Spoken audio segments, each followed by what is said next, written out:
ട്രിനി വന്ന് പറയുന്നത് എന്നോട് മാത്രമല്ല, എന്നോട് ഒരു തവണ പറഞ്ഞു, ഞാനത് വളരെ ശക്തമായിട്ട് എതിർത്തു, വീണ്ടും ഇത് പറഞ്ഞുകൊണ്ടിരിക്കുകയാണ്, ഇങ്ങനെ മോശമായിട്ട് പെരുമാറുകയാണ്. അത് പറഞ്ഞപ്പോൾ പിന്നെ ആരും പരാതി പറഞ്ഞാൽ എന്നെ ഒന്നും ചെയ്യാൻ പോകുന്നില്ല, ഇതേക്കാൾ വലിയ കുഴപ്പങ്ങൾ ചെയ്ത ആളുകൾ വലിയ നേതാക്കന്മാരായിട്ടുണ്ട് എന്നൊക്കെ പറഞ്ഞു എന്നാണ് ഇവർ പറയുന്നത്.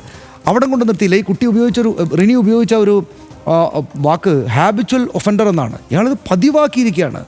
അപ്പോൾ പതിവാക്കിയിരിക്കുന്ന ഒരാൾ അധികാര പദവിയിലുള്ള ഒരാളായിട്ട് നിൽക്കുന്നു.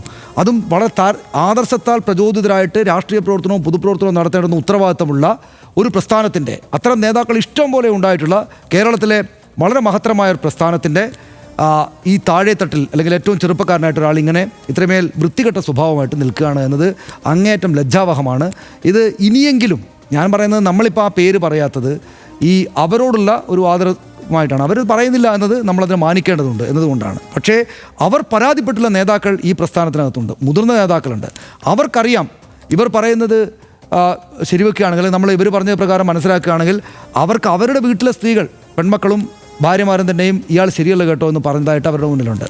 ഇനിയും അവരുടെ പ്രസ്ഥാനത്തിൻ്റെ അന്തസ്സ്, അതിൻ്റെ പാരമ്പര്യം, അതിൻ്റെ മഹാന്മാരായിട്ടുള്ള നേതാക്കൾ, അവരുടെ ജീവിതം, അവരുടെ നിസ്വാർത്ഥമായിട്ടുള്ള പൊതുപ്രവർത്തനം, ഇതെല്ലാം കണക്കാക്കിയിട്ട് പരാതി കിട്ടിയുള്ള നേതാക്കൾ ഇനിയെങ്കിലും വർത്തമാനം പറയണം, പുറത്തേക്ക് ഇറങ്ങി വന്നിട്ട് വർത്തമാനം പറയണം. അതൊരു പൊതു ചർച്ചയാക്കിയിട്ട് മാറ്റണം. ഞാൻ എന്തിനാണ് ഇത് പറയുന്നത്, ഇത് ചർച്ചയാകണം സമൂഹത്തിൽ എന്ന് ഉദ്ദേശമുള്ളത് കൊണ്ടാണെന്നാണ് റിനി വന്ന് പറഞ്ഞത്.